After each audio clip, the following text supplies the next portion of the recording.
गेनी ससुरावा में खेलेला होलिया कैसे रंगैलौ छौरी नए नए चोलिया गेनी ससुरावा में खेलेला होलिया कैसे रंगैलौ छौरी नए नए चोलिया मन भरलौ की फगुआ उजार हो गेल भतरा नहीं छुलकौ सब बेकार हो गेल देवरा डलल कौत पार हो गेल चीजवा पर हमर छोड़ा मार हो गेल देवरा डलल कौआर पार हो गेल देवरा डलल भतरा नहीं छुलकौ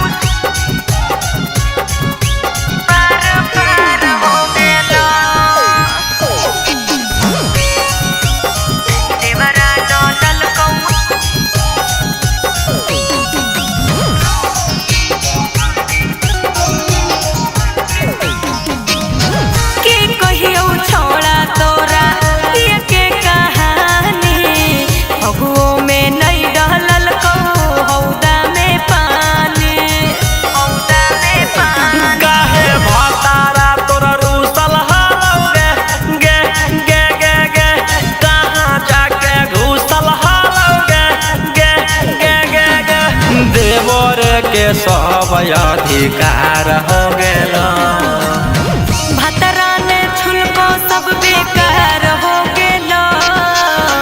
देवरा डलल कौत पार हो गेल चीजवा पर हमर थोड़ा मार हो गेल देवरा डलल कौआर पार हो गेल